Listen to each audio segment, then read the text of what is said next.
You're watching ERi-TV. Welcome to our news broadcast. Here are the headlines.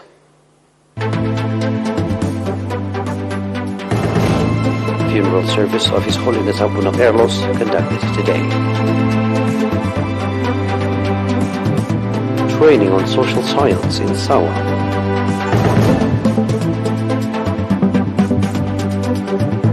Russian troops take part in tactical drills in Belarus.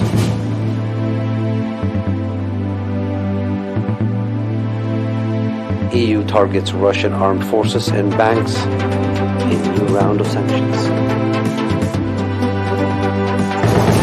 In our domestic news, funeral service of His Holiness Abuna Carlos, 5th Patriarch of the Tewahdo Orthodox Church of Eritrea, was conducted today, 8th December 2022.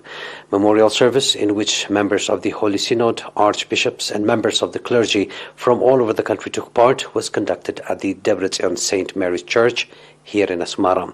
President Isias Afwerki, ministers, senior government and PFDJ officials, delegates of the sisterly churches of Egypt and Ethiopia churches, religious leaders, as well as members of the diplomatic corps and heads of UN and international organizations in Eritrea paid respect at the St. Mary's Church. At the funeral service, life history of His Holiness Abuna Carlos was read, and representatives of several churches presented messages of condolences. The funeral service of His Holiness Abuna Carlos was conducted at the Abuna Butsu Amlak Monastery in Godeti. His Holiness Abuna Carlos, 5th Patriarch of the Orthodox Tewahdo Church of Eritrea, passed away on 2nd December 2022 at the age of 96.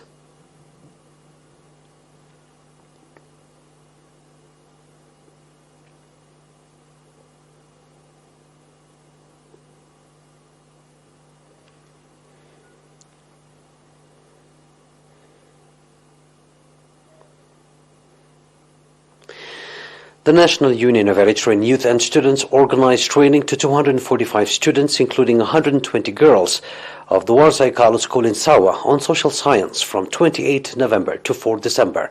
At the concluding event organized on 4 December, Mr. Gabriel Jonas Gabretinsay from the Central Office of the National Union of Eritrean Youth and Students said that the trainees were members of the 19th round of the National Service. The training included national charter, leadership and administration, foundation of Eritrean national culture, health and productivity of youth, anthropology, societal culture and values, development and nation building, as well as significance of organization, among others. Indicating that previously various trainings have been organized to 325 members of the basic organization of the Union in Sawa, Mr. Gabriel Jonas commended the National Service Training Center and Eritrea School for their contribution for the successful implementation of the program. Speaking at the occasion, Colonel Debesay Gide, commander of the National Service Training Center, called on the trainees to develop their overall capacity and play due part in the nation-building process.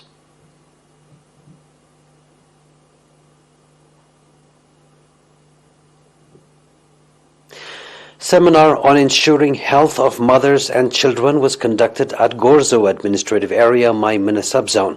At the seminar, Mr. Kubram Tesfamariam, coordinator of vaccination program in the southern region, gave briefings on the importance of breastfeeding and immunization, as well as pre- and post-delivery follow-up, pointing out that it will be difficult to produce healthy society without ensuring the health of mothers. Sister Balatesh Gabrab, coordinator of health information and promotion at the Ministry of Health branch in the region, called on pregnant women to deliver at health facilities for their safety and the safety of the infants, indicating that the sustainable seminars being organized have significant contribution in raising their awareness. The participants called for establishing health facilities in the remote areas of the subzone.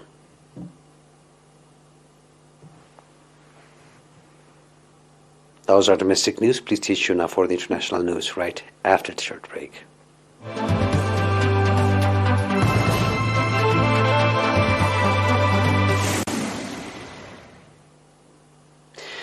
Russia said today its troops were taking part in tactical exercises in Belarus. In a statement, Russia's defense ministry said that servicemen of the Western Military District continue intensive combat training on the ranges of the armed forces of the Republic of Belarus, and that combat training events are held during both daylight and at night. Video clips posted by the ministry showed Russian soldiers in snow gear training near tanks in a winter landscape, firing weapons including artillery.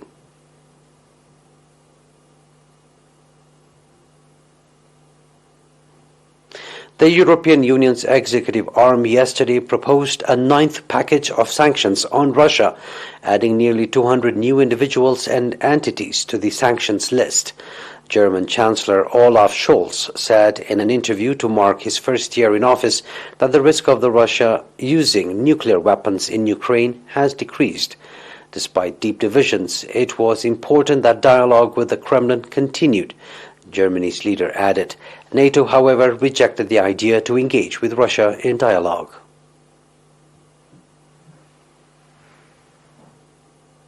Please stay tuned now for a recap of tonight's headlines.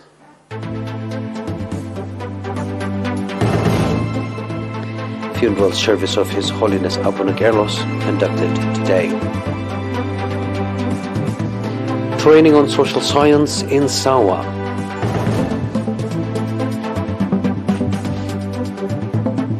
Russian troops take part in tactical drills in Belarus.